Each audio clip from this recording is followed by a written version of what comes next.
Your morning news now. The coronavirus is spreading out of control in much of the U.S., but Dr. Anthony Fauci says an even bigger surge may be coming. Dr. Fauci is warning of increased risks around Christmas and New Year's Day when more people are likely to be traveling and gathering indoors. Meanwhile, the UK is rolling out a nationwide coronavirus immunization campaign today. Closer to home, a La Crosse doctor says he expects a COVID vaccine to arrive in the area before year's end. Frontline healthcare workers and long-term care residents will get the first vaccine, according to Dr. Raj Naik from Gunderson Health System. The majority of people will have to wait until late spring at the earliest, while children likely won't get vaccinated until late 2021. The vaccine will have some side effects and will need to be taken twice, 28 days apart. Officials in Georgia on Monday recertified the results of its presidential election, once again showing Joe Biden winning by a margin of about 12,000 votes. The state's second recount was requested by the Trump campaign. President Trump continues to dispute the outcome of the election and is blaming the loss on Georgia's Republican governor and Secretary of State. And as Donald Trump's presidency winds down, his administration is speeding up the pace of federal executions. He's ending his term with what could be a record-setting wave of federal executions during a presidential transition. The Bureau of Prisons announced plans for the executions of 4 men and 1 woman starting Thursday. Trump will leave office having executed about a quarter of all federal death row prisoners, the most in 130 years. Joe Biden continues to fill out his cabinet, and he reportedly intends to nominate Lloyd Austin as his Secretary of Defense. Austin is a former 4-star Army general who retired in 2016 after serving as head of U.S. Central Command.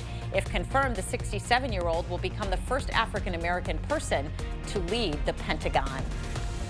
Well, cloudy skies persisting into this morning, and our community forecast shows highs in the upper 30s to around 40 across the north. Still mostly cloudy. Might see some breaks later this afternoon. We'll be on either side of 40 degrees in the La Crosse area, and then lower to middle 40s for those of you across the south.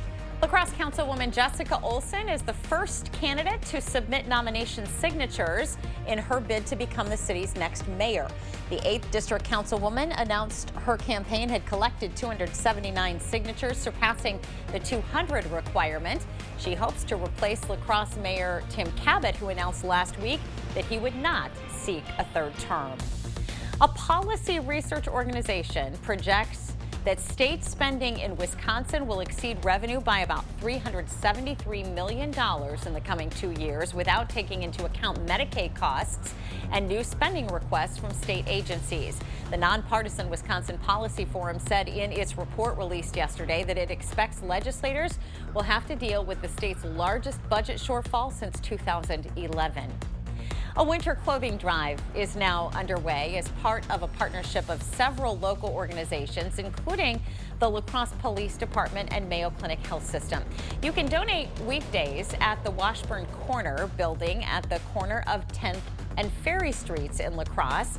The drive runs through December 18th. Anyone dropping off donations is asked to make sure any used clothing is freshly washed, and all donations should be dropped off in a sealed plastic bag.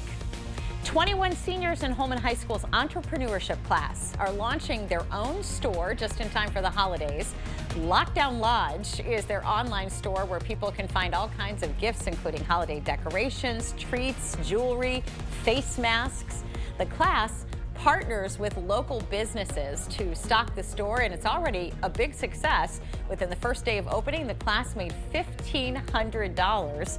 The store is open through Sunday. You can visit lockdownlodge.com to check it out. More than 139,000 pounds of food has already been donated for the 10 Days of Giving donation drive in Winona. This year's donation total is a little more than 52,000 pounds more than at the same point in the drive last year. We do have a link to additional donation opportunities on our website, news8000.com. The drive continues through Saturday. And here's an update. Speaking of donations, from Friday's Joy of Sharing donation drive, nearly $24,000 4,500 pounds of food and over 1,300 toys were donated during the inaugural event. The drive was hosted to support the La Crosse JC's Toys for Tots program, the Hunger Task Force, and Salvation Army of La Crosse County. Plans are underway for the drive to return next year. Still plenty of clouds to deal with today. Might see some breaks later this afternoon. Highs around 40 degrees. Easy for me to get out. Milder tomorrow and Thursday with highs in the mid to upper 40s. I'm just excited about tomorrow's weather. Thanks for sharing your morning. We hope you have a great day. See you tomorrow.